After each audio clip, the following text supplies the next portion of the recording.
Good day.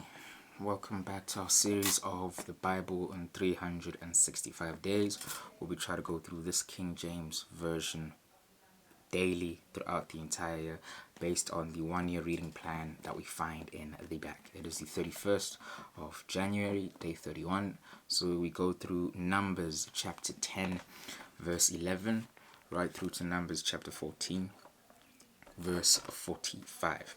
Now, we start off by the Israelites moving from Sinai to Paran. The cloud of God had lifted from the tabernacle, and the people decided to follow the cloud. But now, at this time, it had been a year and a couple of months since they had left Egypt, and now there were certain things that the people were not happy about. Now the Israelites were in the wilderness and they craved meat, like they were talking amongst themselves, saying that they miss being able to eat the fish that they would receive in Egypt, and they were complaining that the manna that God is giving them isn't really enough for them. They aren't complaining that it doesn't keep them full. They're just saying that they crave the taste of the meat that they used to have in Egypt, and they would rather be living in Egypt than living here in the wilderness eating manna all day, even though they had different ways of actually consuming the manna that they had developed. Now, this obviously angers God, because you have to remember that these people were crying in pain about the torment and the hardships that they were going through in Egypt. And now that they have been removed, they have forgotten about the pain that they were crying about. They have forgotten about the hardship that they were facing. They forgot that in Egypt they were not regarded as equal amongst the people there.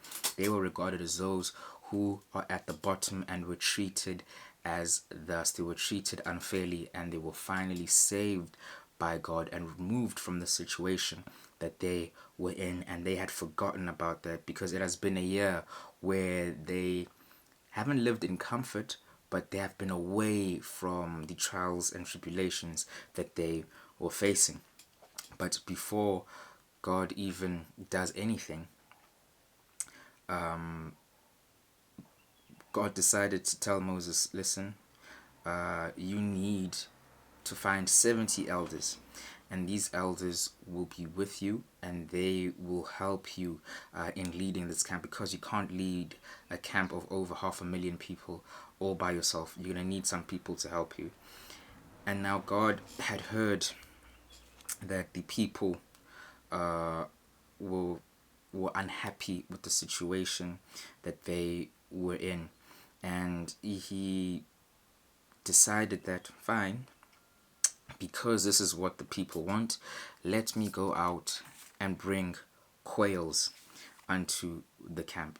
And people wake up the next day and there are quails in the camp. They don't know how they got there. Now, I need you to think about this situation. If you woke up early morning and you just found hundreds or thousands of birds just laying down on the floor, would you think it is safe to consume? But the people who had craved meat, they decided that they are going to collect all of these birds and they're going to consume all these dead birds that they found. And they fell sick and passed away because they were so greedy.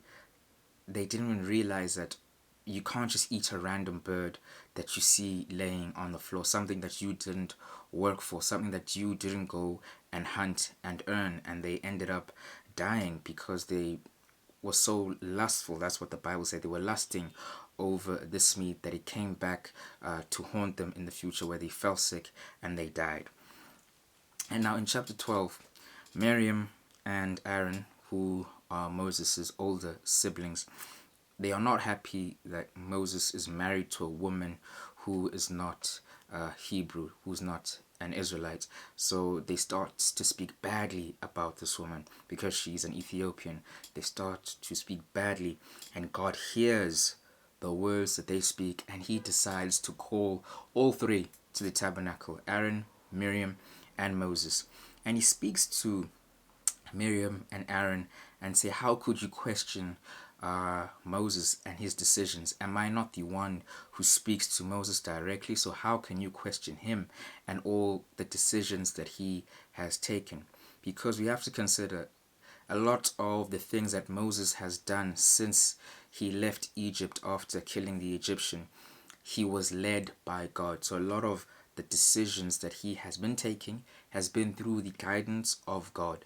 And now Miriam and Aaron are technically questioning the guidance that God has given Moses in terms of him marrying this woman who is not part of their nation, who does not share their same heritage. And because of this action, God decides to punish Miriam, and this hurts Aaron because Aaron has to be the one who notices that Miriam has developed leprosy. And once you develop leprosy, you have to be moved out of the camp. So essentially taken out so other people do not end up receiving the disease that you had. So she had to be quarantined outside for 7 days. And God told Aaron that your sister, she has to leave the camp and be out for 7 days. And Moses cried and prayed unto the Lord, and the Lord said the same thing. Your sister has to be outside of this camp for 7 days. And once the 7 days was passed, you may allow her to come back in because I will heal her. And that is exactly what happened. Miriam was healed, and then the camp let her back in, and they traveled all the way to Paran. They removed the camp from a place called Hazeroth and moved to Paran within the wilderness. And then while they had moved to Paran, Moses received word from God, and God decided to tell Moses, find these select few people. Let me try to find the names. You find Caleb, Issachar, Ephraim. No, it's actually Caleb, Igal, O'Shea, Palti, Gadiel, Gadi, Sethur, Nabi, and Guel, and Safrat. They were going to go and look at the land of Canaan and see what actually awaits them if they were to go. So they will kind of be like spies and see what would be happening within the land of Canaan. So the people go and they go and look and come back and give a report to Moses. And it's not really a great report because they do say, yeah, we went there and there's Canaanites there, there are Hivites there, and they have built this immense city, and it has huge walls, and there are a lot of people who live there, and it looks like they have a very, very strong army that can defend that city quite well. And now the people start to hear about this news, and they start to speak to each other about this news, and again they start to question God and say, he removed us out of Egypt, we could have just died there. We are in the wilderness in the middle of nowhere, we could just die here, and now he's going to send us to the land of the Canaanites where we will obviously be killed by the sword. And as they question them, Joshua and Caleb, they stand up for God, and they tell the people, listen, if we just stick by God's side, surely we will win, because this is the God who's proven to us time and time again, and that when he is by our side, we can do anything, we can conquer anything, and we can go out of hard situations to better situations, because that is what he has promised us. And if we stick by him, there's nothing that he can't do, because they've fought wars before while they were out in the wilderness and won when God was by their side. They were taken out of Egypt by God himself, who ended up defeating the Egyptian army by himself. And the people keep questioning everything that God can do, and this angered the Lord, and he spoke to Moses yet again, and he said, I've come to the point where I think I should just end the people right here, because clearly they don't see what I am trying to do for them, and they keep angering me and they keep questioning me. And Moses pleads with the Lord, and he becomes the lawyer of the people, where he tries to convince the Lord to take a step back and think about what will happen if he actually does destroy or end the nation of Israel here in the wilderness. He tells God that people outside of the camp have heard what you have done for us. You have removed us out of Egypt, and if you kill us here, the murmur will be that the God of Isaac, the God of Abraham, the God of Jacob, he took his people out into the wilderness and killed them because he could not deliver them to the land that he had promised them. And now God hears what Moses is saying, and he finally reasons with all the points that Moses is bringing up. But he's not just going to let all things slide and nothing happen. He decides that all of those who were doubting him, or all those who had come together and spoken up about God being the one who's going to lead them to die by the sword of the Canaanite, he decided that they will die by plague. And he just kept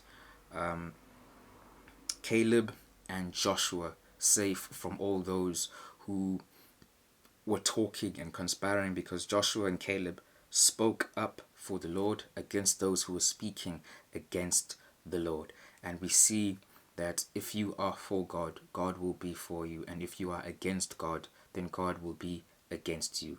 So it is always best for you to have faith and realize everything that God has done in your past, and not to question what he is trying to bring within your future, because he has the right intentions for you and he wants to lead you to the right place. Even though you might find yourself in a place where it seems like nothing is happening, it's best that nothing happens than the bad to keep happening. And that's something that had happened to the Israelites. Bad things were happening to them when they were in Egypt. Now that they are in the wilderness where nothing is happening, they think that there should be some things that are happening, not realizing that they've been taken out of the bad situation where they were once in, and they need to stay calm and wait on God to show them what is next for them. And at this point, God had said, because of all the actions that you had taken,